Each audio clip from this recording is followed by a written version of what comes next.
Welcome back to the channel. Some years ago, almost 10 years ago, I hosted a podcast called SCIFI on Screen.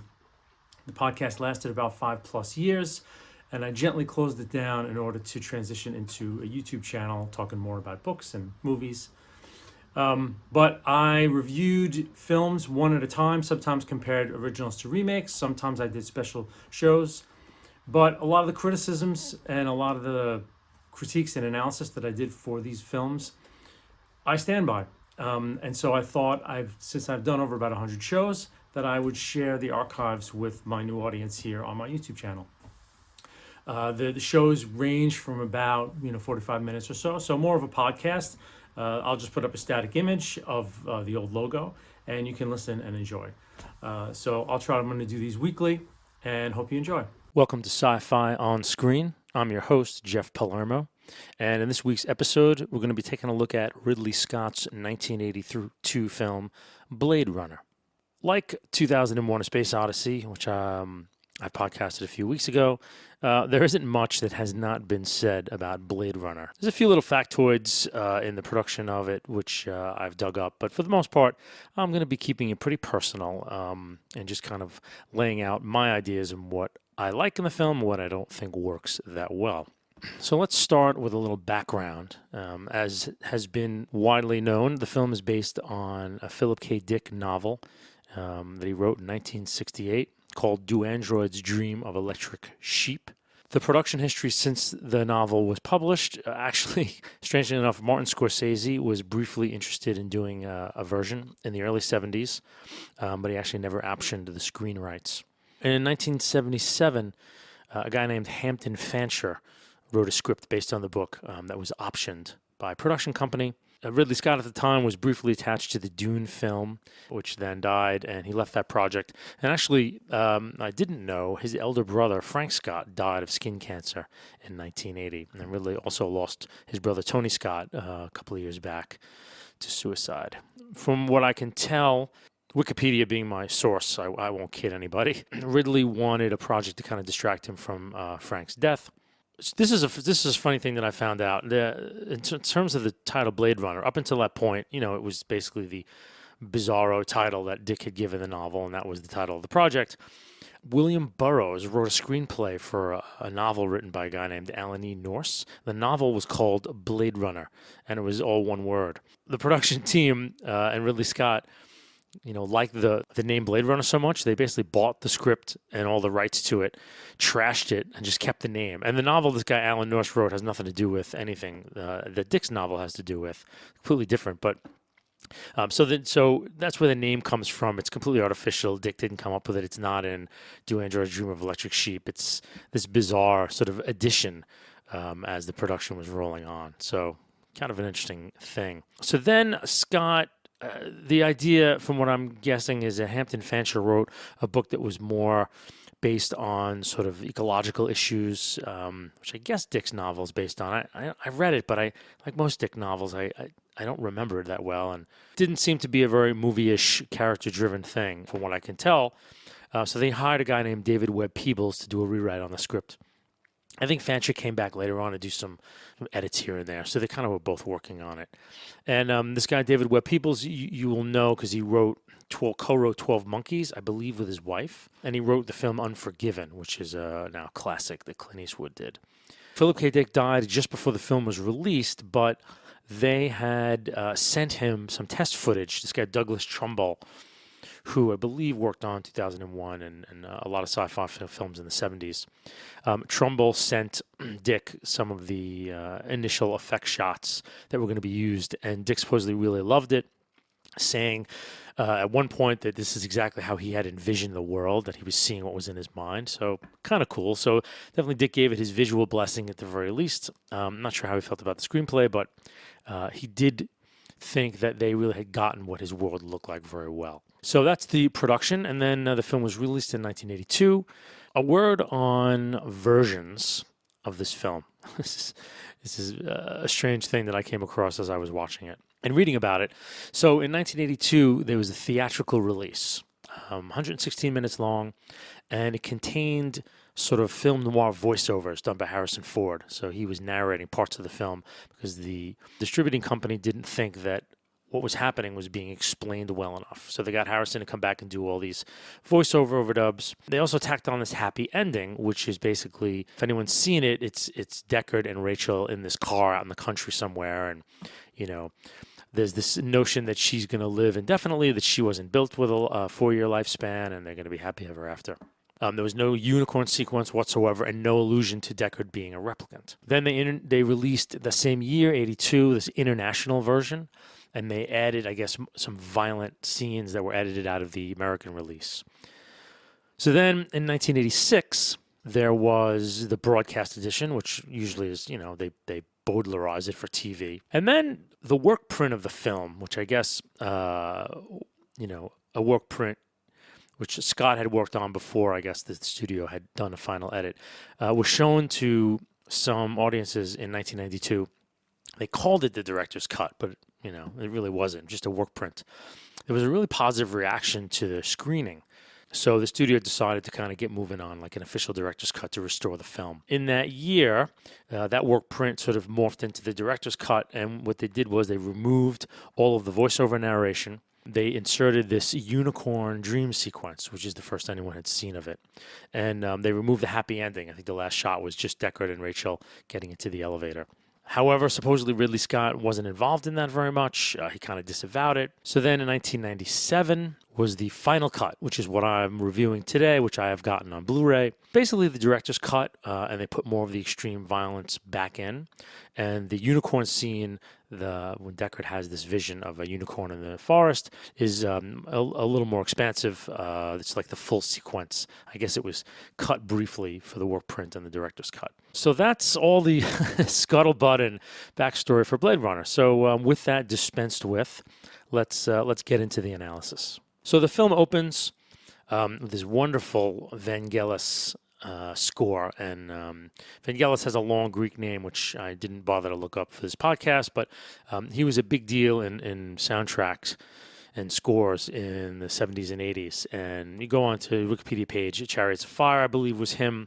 So he has done the score for this film, and we get this haunting, beautiful soundtrack, and we get some title cards that set up the film, and I'll read the title cards. So, quote, early in the 21st century, the Tyrell Corporation advanced robot evolution into the Nexus phase, a being virtually identical to a human known as a replicant.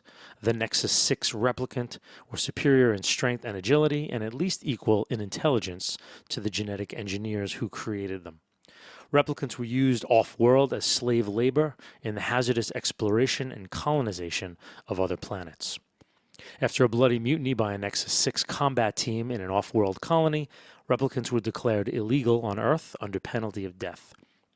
Special police squads, Blade Runner units, had orders to shoot to kill upon detection of any trespassing replicant.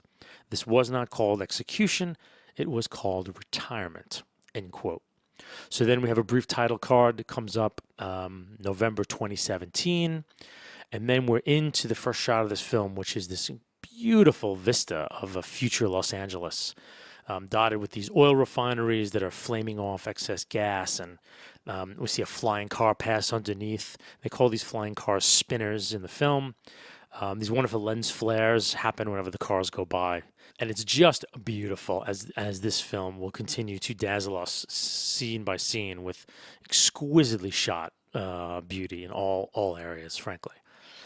So we're moving through this vista, and we close in on this incredible pyramid-like structure, which is the Tyrell Corporation headquarters. And it's almost as if it's 8 skyscrapers leaning inward towards each other, and then there's a sort of a pyramidal shape underneath it. It's beautiful. And this is a model. We're in pre-CGI land, and this is a wonderful model. And, the thing with models, you can really tell, as in the Star Trek, the motion picture I reviewed a ways back, the close-ups into models, when the camera gets really close, it really looks like it's there because, in fact, it is there. And there's something about the optics of such a thing that haven't been completely mimicked yet. So it's a really cool scene. So now we move into our first sequence. In the Tyrell Corporation, we're in this wonderfully lit, smoky interior.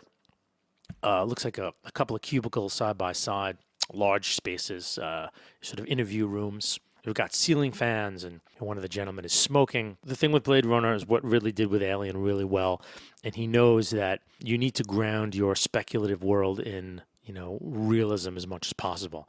And so we're in this real grimy, kind of shabby cubicle interview area. And there's much more of that to come, but this is the beginning of it. We see a gentleman there sitting down across from the interviewer. His name is Leon. He's taking something called a void comp test, and we'll hear more about them as we go. What he's told is that it measures the emotional blush response, which I think is a real thing. You can go look it up. And he's being asked questions that trigger his emotions. Like most of the dialogue in this film, it doesn't flow easily. It doesn't flow well. It doesn't seem very naturalistic. It's very odd. So he asks Leon a few questions, and they're kind of cool questions in a way. If he was walking in a desert and picked up a turtle, what would he do? And then he begins to ask Leon about his mother. Leon discharges a firearm underneath the table, killing the man. And it's a really bad action sequence because the first shot hits the guy under the table, turns the seat around, and the chair is propelled back into the wall, and like crashes into the wall. And then Leon stands up and actually raises the gun and shoots again. And when the bullet hits him, the chair itself is launched backwards. It makes absolutely no sense that these look like regular firearms with bullets. That when you shoot someone, they would it would propel the person away from the bullet. It's ridiculous. So there's something with the physics about how this is done. It's very jarring, and it's really weird after so much of the wonderful realism we're getting. Yeah, I never really thought this scene worked very well. So now we're getting some more external shots of downtown Los Angeles, and it's incredible. I mean, there's this wonderful, we see in many shots of this film, this sort of LED, as if this Times Square sort of jumbotron with these always Japanese themed advertisements. There's a woman like eating some kind of candy and Coca-Cola. Beautiful. And then a low angle shot of what looks like an airship shaped kind of like a football, moving very slowly. And we're hearing dialogue about, life on off-world colonies. So we're getting kind of a nice sci-fi throwaway line that, Earth is not alone. Earth is sort of now part of a web of a colonial confederation, if you will. The only thing with me in this moment is flying cars. Now, I understand flying cars if they're going to use, fans, as if they use on vertical takeoff jets, right? They direct the jet flow downward to push the craft up, and then the jet slowly, takes on horizontal flight. These cars just look like, I think is the bane of any kind of sci-fi realism, anti-gravity, right? They look like they use some kind of anti-gravity. And if you had anti-gravity, I mean, as much as we know about physics now, if there was such a thing as anti-gravity, it would revolutionize life to such a degree that it would be almost unrecognizable because of the power that humanity would have. And to have anti-gravity cars, I don't know, it always struck me as sort of like it's a little nit for me because the flying cars look cool and they're shot so well that it's nice to see them there. And I recognize that the scene, I think, needs them. This air movement of these vehicles in the air really makes the scene look futuristic, and Lucas has stolen from it incredibly with his Coruscant shots and all the Star Wars prequels, So anyway, that's just a brief nit, but all of the shots of this futuristic Los Angeles are just unbelievable. It's some of the most beautiful production design that's really ever been done. But now we're taken down to the street level, and now it's a whole different story. Now we're getting into Ridley's gritty wonderfulness, where we're on this street and it's filled with people and it's raining and there's steam coming out from vents everywhere. There's this neon sign that's blinking on and off, and basically center on this one little area where there's a noodle stall, and pedestrians are walking around with umbrellas with the shaft of the umbrella glows. So you've got this otherworldly kind of futuristic looking thing. And it's our first scene with Deckard, and played by Harrison Ford, obviously. And he's standing on the side of the street waiting for a spot to open up in this noodle stall. And it's the noodle stall itself, too. I mean, it looks like, it's a documentary film. The realism of all this stuff, it's so beautifully shot. I mean, the lighting and just the depth of it all, and how gritty and real all of it is, down to a very, very minuscule level. It's incredible scene design and art design. We have Deckard sitting at the stall and he's eating his lunch, and then another detective by the name of Gaff, played by Edward James Olmos, speaking something in Japanese. The guy at the noodle stall has to translate, and the notion is that the guy named Captain Bryant wants to see Deckard. So Deckard heads back to Gaff's car, and they sort of fly towards the police station. And you get these nice technical effects inside the cockpit of the spinner as it ascends, effects that we've seen in 2001 and also in Alien, of computer screens and grids and distance markers and numbers that are changing. And it's all very cool. It weathers pretty well. I mean, I realize how high-tech computers are now, but the grittiness of it still, and it works in this film. So again, there's more flyby sequences. There's more of the city, more Vangelis soundtrack as it swells. We're getting more of a vista. The police station itself is in this kind of vaulted, cavernous room. It's almost like, a police station in Grand Central Station here in New York City. It's beautiful, and they get the whole lighting coming through the tall windows. It's there's dust in the air, so everything's refracted and beautifully lit. But then at the far end of it is this little shack, which is the police station, and this police captain named Bryant is there. Basically the gist of the scene is that Bryant needs Deckard to sort of hunt for some, replicants that were described in the opening crawl, and Deckard refuses, but Bryant threatens him, and the dialogue between the two of them is really bad, actually. It's really like cut-rate film noir dialogue. Deckard saying things like, I was quit when I came in here, I'm twice as quit now, and Bryant saying things like, remember, pal, if you're not cop, you're little people. It's just bad, and it's delivered badly. And like most of the dialogue in this film, you have to kind of cringe to get past it. So the next sequence is Deckard quickly accepts the gig, and now he's got to be briefed on who he's going after. So we get a little exposition about a group of combat replicants who jumped the shuttle, killed passengers, and came back to Earth and dumped the shuttle off the coast of Los Angeles. And we hear that the previous evening or evenings, they tried to infiltrate the Tyrell Corporation. 2 of the 6 were killed. And then we find out that the test that was done, the beginning of the film, was done because Tyrell figured after that attack that some of them would try to infiltrate his company, posing as workers. And of course, they did find Leon, who was one of the 4. And then we get these brief video sort of mugshots of all of them. And we see Leon again. And we see Roy Batty, who's the leader, played by Rutger Hauer. We see a woman named Zora, played by Joanna Cassidy. And then there's Pris, dubbed the pleasure model, played by Daryl Hannah. And we get these brief asides from Bryant. Like Bryant says, Zora, talk about Beauty and the Beast. She's both. It's abysmally bad dialogue. So what we're told is that they were built to resemble human beings in every way except emotions. But their designers postulated that after several years of living, the models might develop their own emotional responses. And so a 4-year lifespan was built in to limit them from the ideas if they're getting their own emotions, they're bringing their own memories. They'll just bail, and they'll be you'll be unable to control them. They'll grow into autonomous life forms, which the corporation does not want, since they're usually designed for specific purposes. So the first task, Bryant wants Deckard to take the Void Comp machinery over to the Tyrell Corporation. He's told that there is a replicant there to Nexus 6 model and to make sure that the machine can detect the replicants. And so the briefing scene ends. So again, some nice LA exterior shots as Deckard flies over to Tyrell Corporation. More Vangelis, wonderful soundtrack. Then we get the interior of Tyrell Corporation, and it seems to be some vast office space, like a big executive space, and it is so beautiful. There are these columns in the space, and there's the backdrop of the sun setting on another Tyrell structure just next to the one that they're in.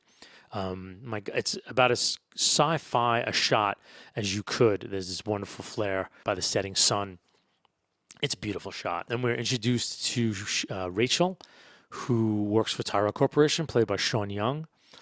And the strange-looking Tyrell himself, who's played by this older actor. He has these enormous glasses with like several layers of, several lines going through them as if different focal lengths. He's a very cool, odd-looking guy. Tyrell tells Deckard, I want you to try the Void Comp test on a human first. I want to see a negative before a positive.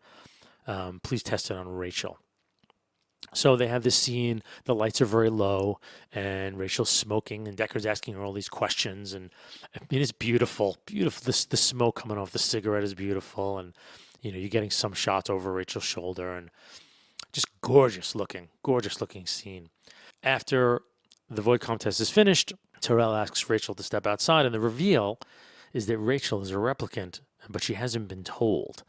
And Tyrell tells Deckard that she's an experiment and that she's been given artificial memories to see what that would do for her.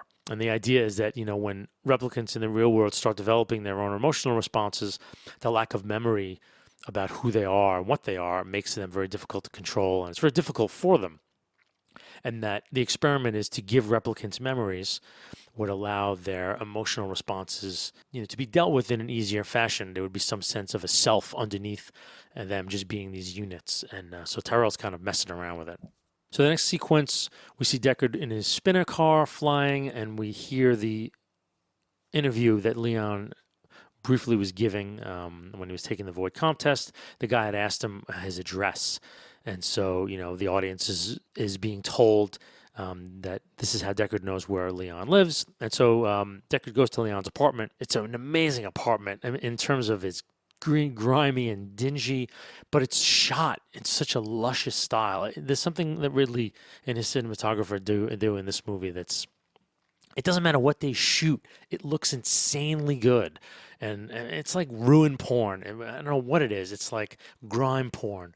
But every shot, it's an old brick style hotel. So you're seeing like plaster and wallpaper, and it's just dingy and gross looking. And yet, because the way it's shot, it reminded me very much of a lot of the interiors of the Matrix buildings. Like when the Matrix people would go and, visit the Oracle, or they'd go to some building, really reminded me of the way they shot, especially this apartment. In Leon's bathtub, Deckard finds some blood and an odd-looking scale, which he takes as a sample, and he also finds a package full of photographs as well. And since Gaff, played by Edward James Olmos, is with him as a driver, he leaves his first origami man. Gaff's character, wherever he goes, he kind of leaves these origami figures. I think he left one in the Bryant's office when Deckard was first there, of a little turkey, and now he leaves an origami stick man figure there. I don't know, just a cool, odd little touch in this film. And Gaff looks really neat. He's got this steel-tipped cane, and he's dressed kind of like with a Van Dyke beard and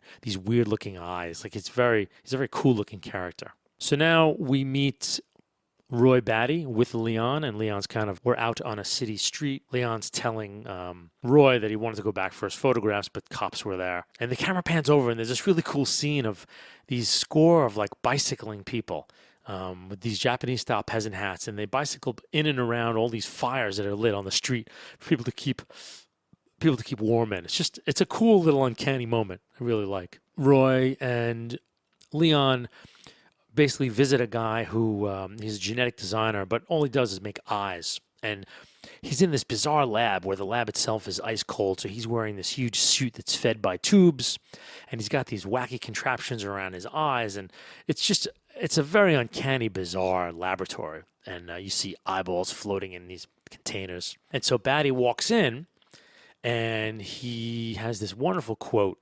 And the quote is, quote, "Fiery the angels fell, deep thunder rolled around their shoulders, burning with the fires of Orc." It's a deliberate misquoting of a William Blake poem, or a section of Blake's poem, America, a Prophecy. And that quote is, "Fiery the angels rose. As they rose, deep thunder rolled around their shores, indignant, burning with the fires of Orc," et cetera, et cetera. So there's a deliberate misquotement, and it's possible that Batty is misquoting on purpose because there's nothing angelic about the replicants. They're not on some ascent.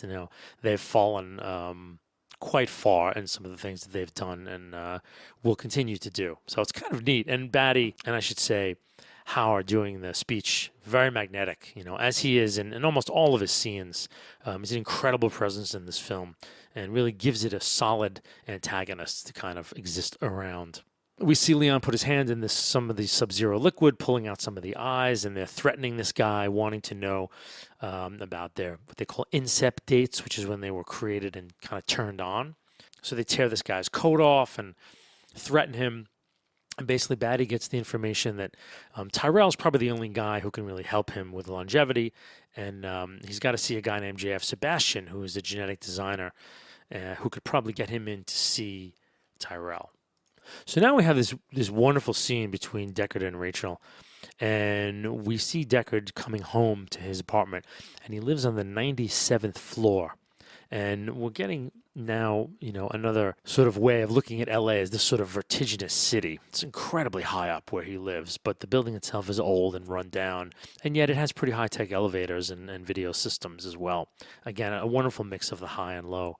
Inside the elevator, when Deckard is about to get out, Rachel is there, and she's hiding in the corner. So Deckard brings her into his apartment. Again, Deckard's apartment, again, beautifully shot. He doesn't put the lights on, so most of the apartment is shadowed in darkness, but you're getting light coming sort of on and off from the external, from outside. The light flickers a lot in long flickers because of cars or other things moving in front of it. So, and we hear, cars at his level as well.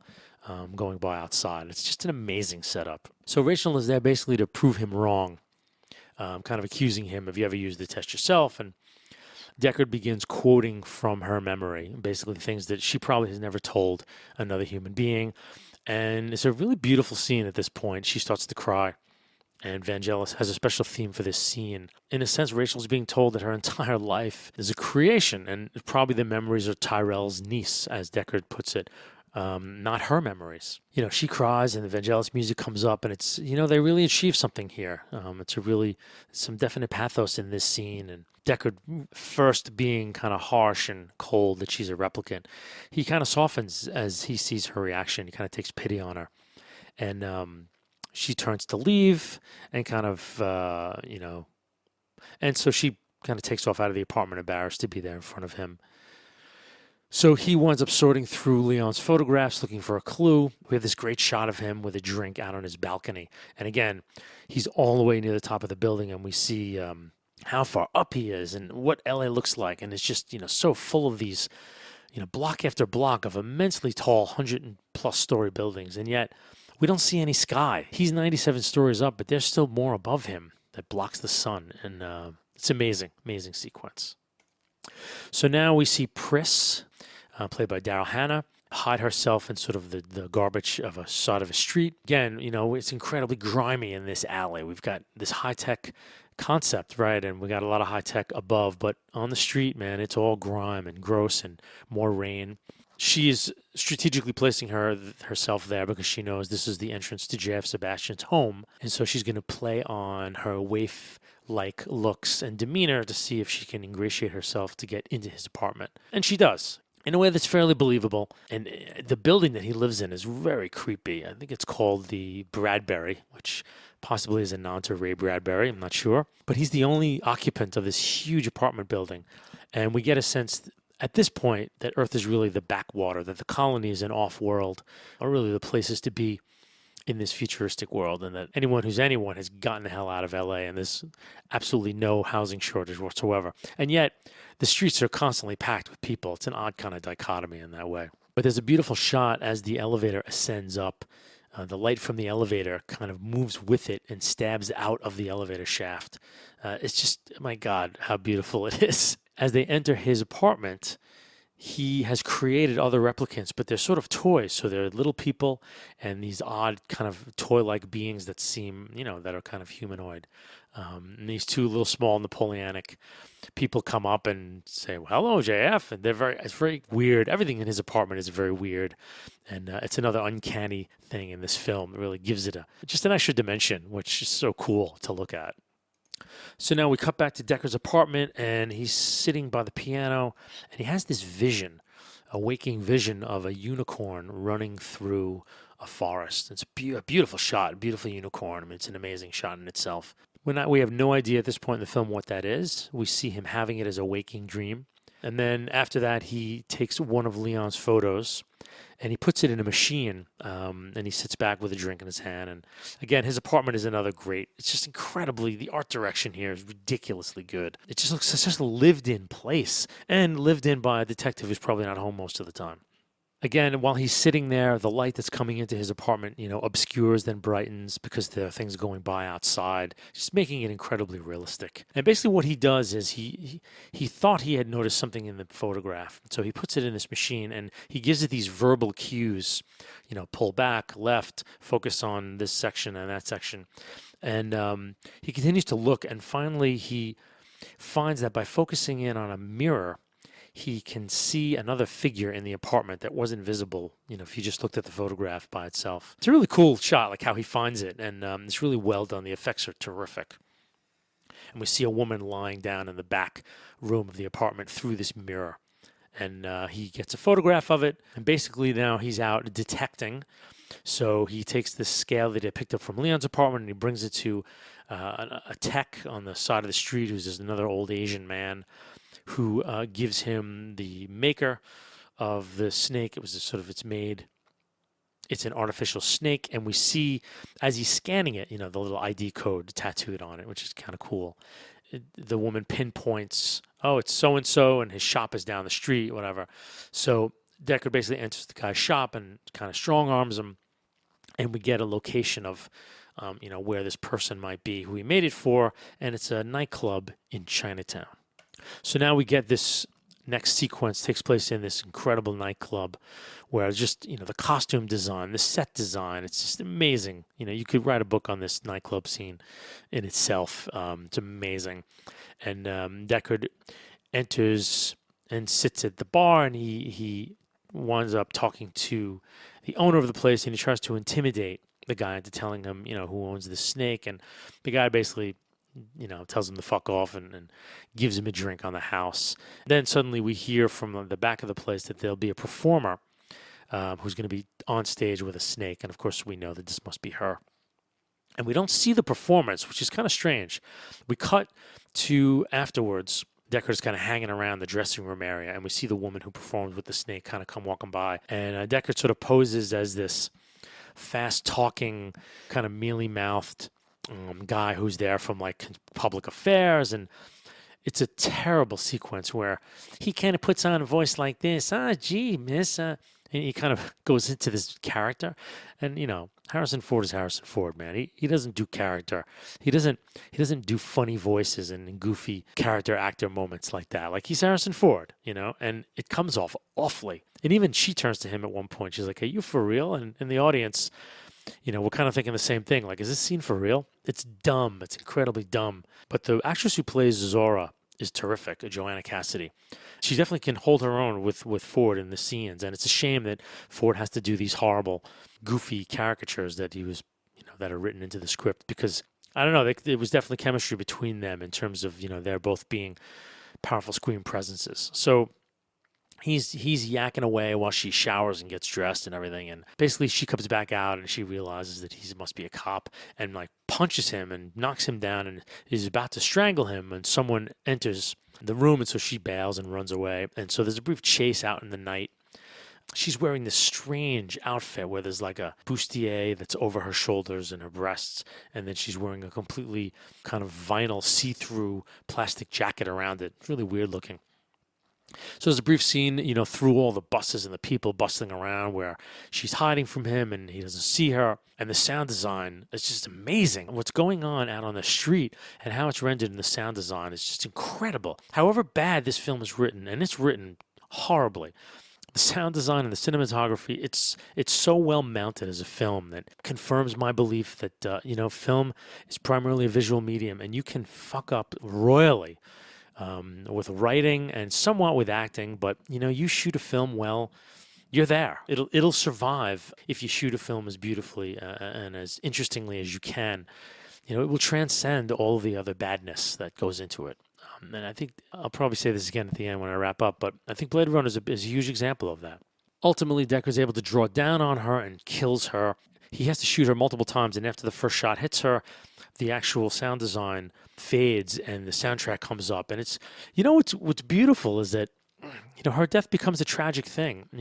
She tried to kill him, right? And I think in a normal action movie, there'd be this sort of sense of triumphalism, or he'd have a one-liner like, replicate this, bitch, but he's not happy to have killed her, when she's down and she doesn't look, there's a really sad theme that comes on and she's on the ground with her eyes wide open, dead, and he's looking at her and he feels guilty about it. Like he's not happy that he did it. And, it's not a rock'em sock'em scene. And I think it's way to go, Ridley and the writer, for that one, because it took what started as a really cool looking scene and devolved into a really dumb scene and ended as a really sad sequence, So Gaff intrudes upon all this because the cops are there, and he says, Bryant, it's only one word, and Bryant's in a squad car nearby. And so what he tells Deckard is that Rachel has vanished, and he has to add one more kill to his list. And then, of course, Brian now knows that she's a replicant.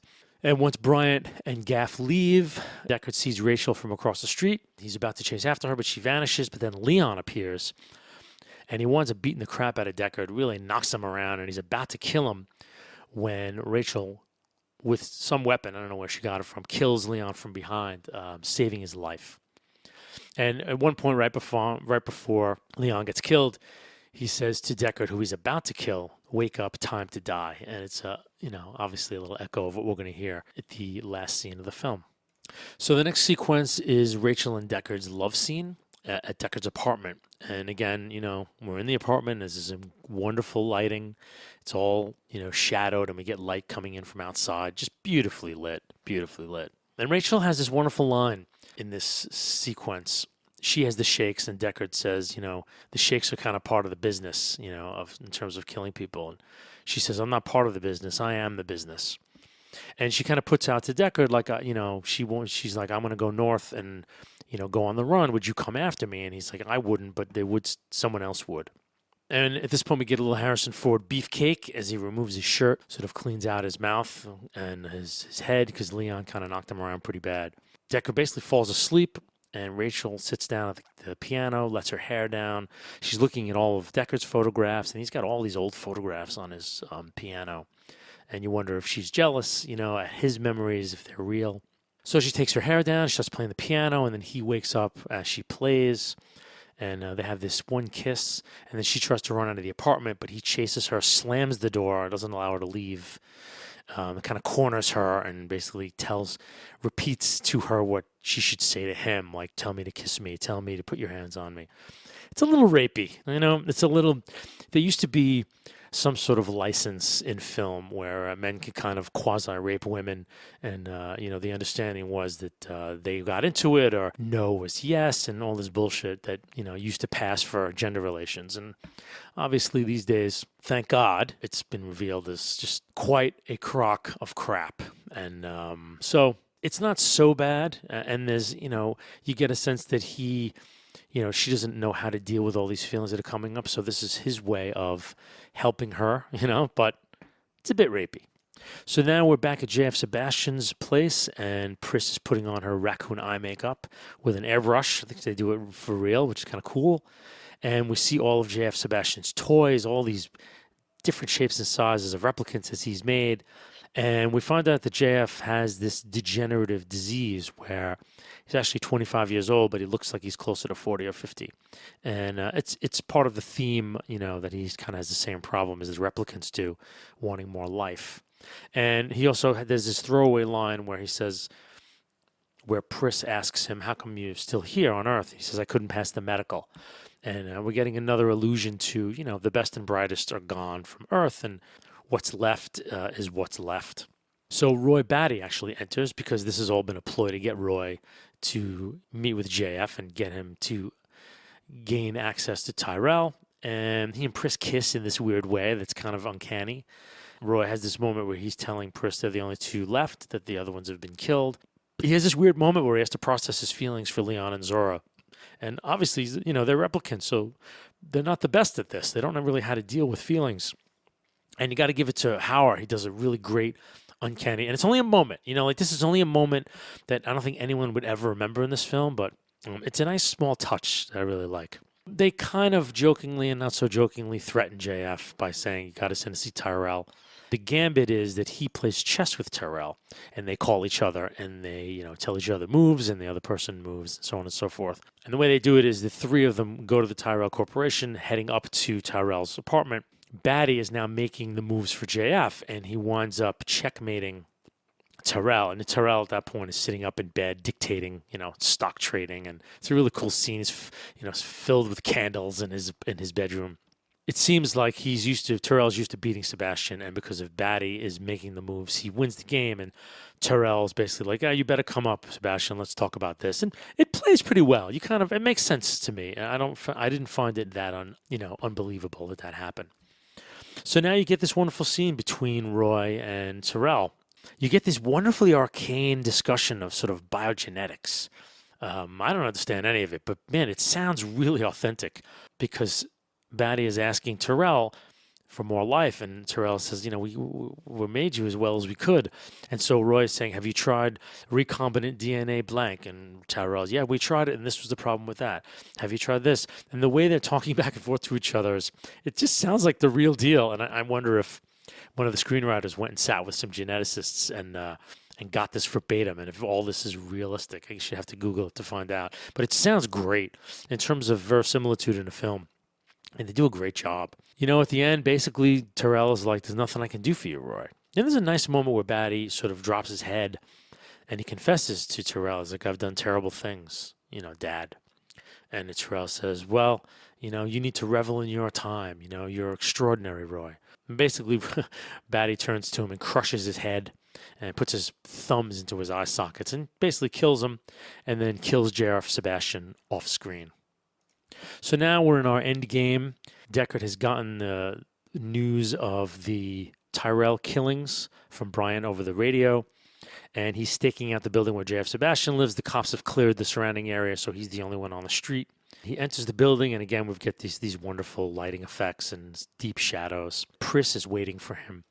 And so Deckard enters Sebastian's apartment, and Pris is posed as one of his toys. It's very clever, as we see Deckard walking around the scene.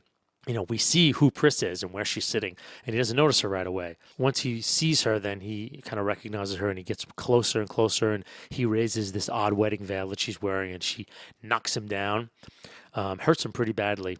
Runs across the room and runs towards him, and it seems like she's going to deliver some killing blow. He finds his weapon, shoots her, and then the bullet goes in, and she goes down, but it triggers some weird reaction where she goes into like super speed, and she's like, slamming her arms and legs on the floor, like, in fast motion. And it's really creepy. And there's a shriek. And so he has to shoot her like 2 more times. And it's a very uncanny, weird scene. And she dies. And so Roy finally returns from Tyrell because Pris hadn't gone with him and Sebastian. The rain has begun. Roy finds Pris dead. And there's this weird scene where Pris's tongue is sticking out of her mouth.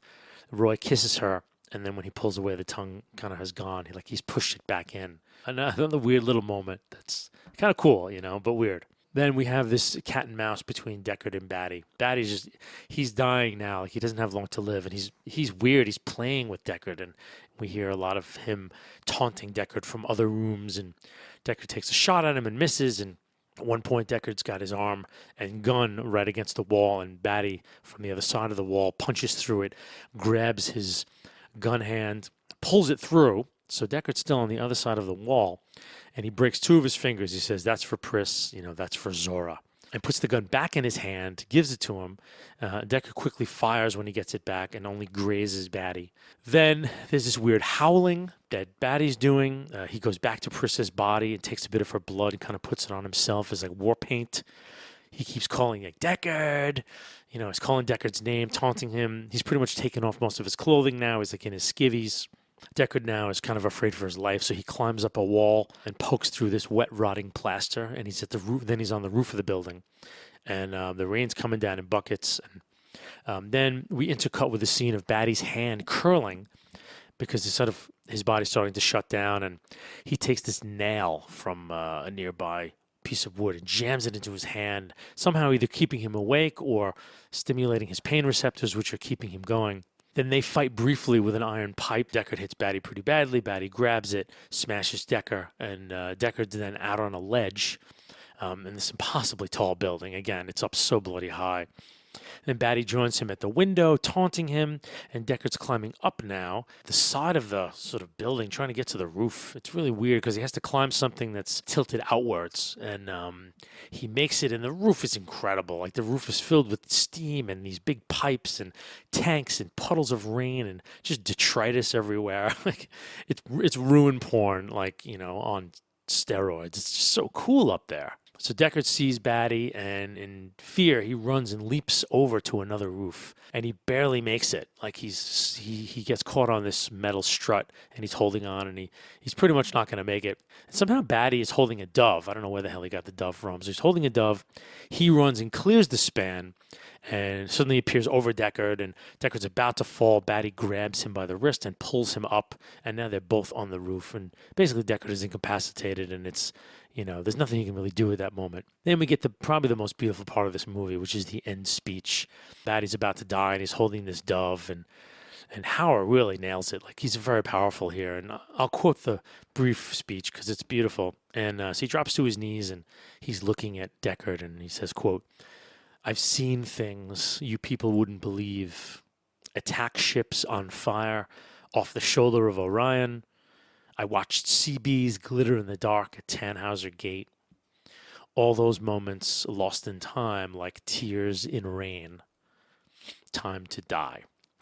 There's a slow-mo of Batty's head dropping down, and this dove flies away. And the whole dove thing, it's just goofy. I don't know what the hell the dove is doing there. I don't know. It's probably one of Sebastian's doves now that I think about it, but I don't know. It's weird. So Gaff arrives, says the famous line, "You've done a man's job, sir." Walks away, and then he says this cryptic line to Deckard, "Too bad she won't live," but then again, who does? And so we get a sense that he knows about Rachel. So Deckard returns home, his door is open, he draws his gun, and he's saying Rachel's name, and after some suspense, we realize she's there, but she's just sleeping. They get themselves ready, and he tells Rachel, "We're going on the run, do you trust me?" As they're leaving the apartment, Deckard sees one of Gaff's origami figures, and this one is a unicorn. Tells us two things. It tells us that Gaff's been to his apartment, knows that Rachel is there, is not going to tell Bryant, and is not going to pursue them.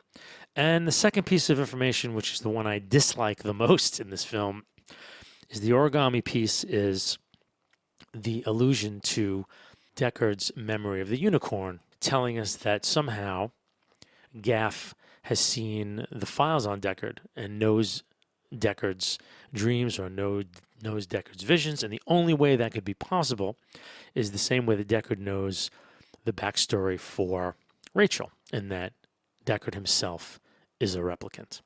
And we fade to black. Now, before I review before I summarize, I really dislike the Deckard as a replicant. I really dislike it. I don't get it. Like, it doesn't make any sense to me that what is this film trying to do, right? I feel like it's a cheap twist ending that's thrown in there to, like, say, ooh, it's like the end of Inception when the top may or may not be wobbling. These cheap trick endings that are not necessary. Like, Deckard being a replicant or not being a replicant does nothing for me for the rest of the film. It doesn't reinforce any themes. It's like, well, who isn't a replicant? It's just this goofy notion like, we could all be a replicant. What does it mean to be human? It's like, we've already dealt with that theme. We've already dealt with it because Deckard's human and he has memories, and Rachel has memories as well. As a viewer, you're comparing, are Rachel's memories any less real and important than Deckard's, even if Deckard's were, lived through as a child? What does it fucking matter in that moment today? You both have this sense of those memories making you who you are. Ghost in the Shell dealt with this a lot better, where, in a sense, you are your memories, right? That's what makes you who you are. And whether they were programmed into you by someone or you lived through them, at that point, like, in a sense, Rachel kind of has to say, these are Tyrell's niece's memories, but they're mine too. And they're kind of who, I don't know. It's a more interesting notion than, like, Deckard's your replicant too. Isn't that kooky? Like, I don't understand the purpose of that twist. And it didn't exist in the first film. I guess it was shot that way because the footage existed to be able to do it. I'm pretty ignorant. I mean, I would love anyone to email me or comment on the Facebook page, like, more about this Deckard being a replicant, because I don't get it, and I don't think it needs to happen. So it kind of, when I see it now, it's like, It's such a beautiful film. I mean, frankly, at the end of the day, whatever. But it's just like it's like a little like, see how clever we are, and I'm like, no, you don't earn that because this film is so colossally dumb in so many other areas. I don't think the film earns that myself. Summary of Blade Runner is it's an interesting film in that the visuals, the pure and use the word sumptuous. I don't know how else to describe it. The sumptuousness of the visuals are astonishing. Frame after frame after frame after frame. There's not a bad looking shot in the entire movie. You can turn off the sound. Actually, it'd be better if you could turn off the dialogue. But to watch this movie on pure visual terms is such a delight. So much craft and care has gone into what you're seeing up on screen. It's truly astonishing. And as well as the music and the sound design, all of the technical acumen used to make this movie is just is of the highest caliber. And, Ridley early in his career just made beautiful looking movies. The Duelist and Alien and Blade Runner. And in the mid to late 70s, movies just looked, for whatever reason, the way movies were shot at that time. The 80s, in some ways, movies kind of got less interesting looking in terms of the image itself. But there's so many beautiful movies made in the 70s where the image is king. And it's just, they made these wonderful anamorphic, deep focus films and just beautiful. But the movie is just dumb. The dialogue is terrible. There's so much of the dialogue concerned with the plot and the story is just some of the most abysmal stuff that you wouldn't put in like the worst movie that you've seen. That said, there are some really beautiful scenes that are very elegiac. I'm not sure how you pronounce that word, elegiac or whatever. But they have real pathos. There's the killing of Zora, Batty's final scene, the scenes between Deckard and Rachel are all very touching and very, very deep scenes. Like they're powerful scenes. And they're stacked up next to, these other scenes that are dumb or that are just really poorly written. So Blade Runner for me is a mess. Like it's a beautiful film and I think it will stand. It's how I come down, I think at the end is that it's not a great film, but it is a great looking film. I can't put Blade Runner in the pantheon. I mean, it's already in the pantheon, so no one really gives a shit what I think. But it's so flawed in terms of story and, a lot of other things that, not fatally, but enough to where it's a mess, But there's frame for frame, it's one of the most beautiful films ever done, I think. I mean, I can't look at a frame of this movie and find a flaw in it, But it's better than the material in that way. Actually, not better than the material.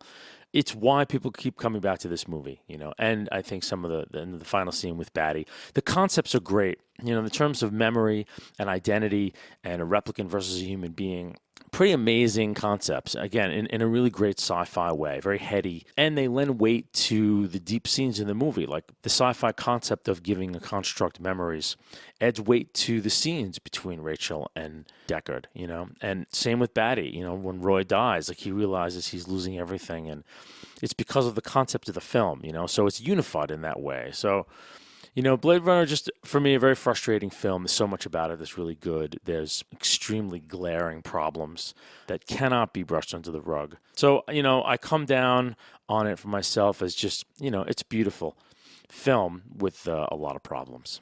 That's Blade Runner. And the actual Blade Runner film kicked off a small franchise, not Dick's novel. There's an author by the name of K.W. Jeter, like Derek Jeter, who wrote 3 sequels to the movie, novels called Blade Runner 2, The Edge of Human in 1995, Blade Runner 3, Replicant Night in 1996, and Blade Runner 4, Eye and Talon in 2000. In 1999, a guy by the name of Stuart Hazeltine had written a sequel script to Blade Runner based on one of those books titled Blade Runner Down. The project was shelved due to rights issues, so who knows what that's about. But as of this recording in February of 2015, there is Blade Runner 2 in development. Scott originally was going to direct. He will no longer direct. He may produce now. Ford will not be in it except possibly as like a third act. He will show up. I think later in 2014, there was more scuttlebutt that it was really going to be a fast track and Scott was in it. But from what I've read, since then, they haven't really broken the story. So it's kind of in development hell. But it's around. So in the next 3 or 4 years, it may be possible for us to be seeing a sequel to Blade Runner. We shall see. And that ends this episode of Sci-Fi on Screen, Blade Runner. Hope you enjoyed it. You can find us online at sci-fionscreen.com or on Facebook, and you can search for us in any podcast app on any smartphone, and we're also available on iTunes. Had fun talking about Blade Runner. Hope you enjoyed the show, and I'll see you next time.